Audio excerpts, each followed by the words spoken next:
বন্ধুরা, আশা করি সবাই ভালো আছেন। আজকের আমার রেসিপি পাস্তা। খুবই অল্প বানাচ্ছি, শুধুমাত্র আমার জন্যে, কারণ আমার হাজব্যান্ড এখন বাড়ি নেই।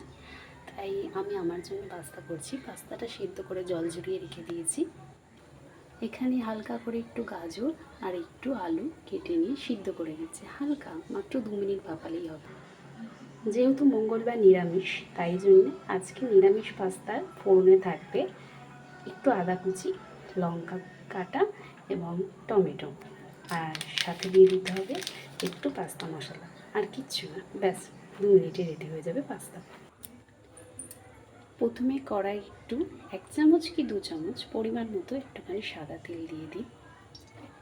আমার এইটুখানিতেই হয়ে যাবে, যেহেতু আমার কম পাস্তা আছে। আপনি সবজির পরিমাণ এবং পাস্তার পরিমাণ বুঝে দেবেন।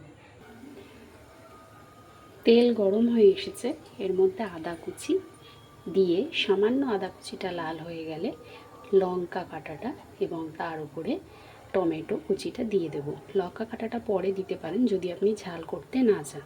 যেহেতু আমি ঝাল করতে চাই, তাই আমি এখনই দেবো।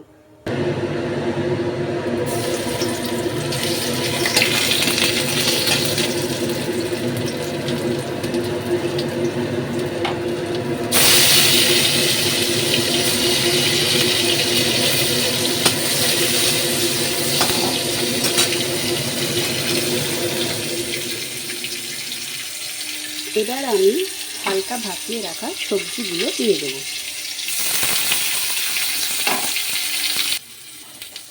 যেহেতু আমার সবজিগুলো ভাজা হয়ে গেছে 2 মিনিটে, তার কারণ আমি হালকা একটু ভাপিয়ে নিয়েছিলাম। তাই একটু ভাপিয়ে নিলে আপনাদের 2 মিনিটেই সবজিটা ভাজা হয়ে যাবে। এবার পাস্তাগুলো দিয়ে দিচ্ছি। এবার ভালো করে নাড়াবো।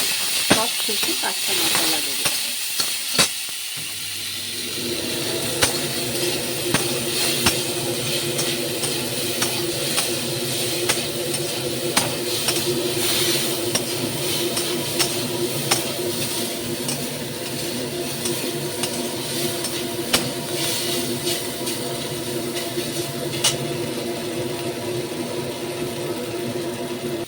গ্যাসের স্টিমটা আস্তে দিয়ে পাস্তা মশলা দিয়ে হালকা 1 মিনিট নাড়িয়ে চাড়িয়ে নামিয়ে নিই।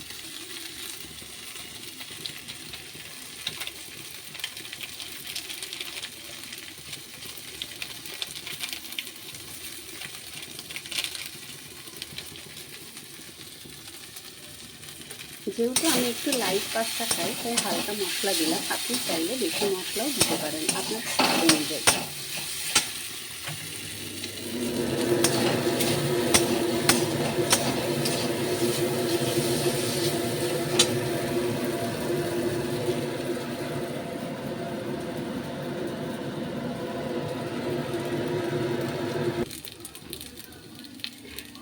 এবার গ্যাসের ফ্লেমটা একটু জোরে দিয়ে 30 রেডি। যেরকম আমার রেডি হয়ে গেছে। এবার আমি গ্যাসের ফ্লেমটা অফ করে দিলাম। দেখলেন তো চটজলদি কীরকম 2 মিনিটে পাস্তাও বানিয়ে ফেললাম। আপনারাও বাড়িতে ট্রাই করুন অবশ্যই।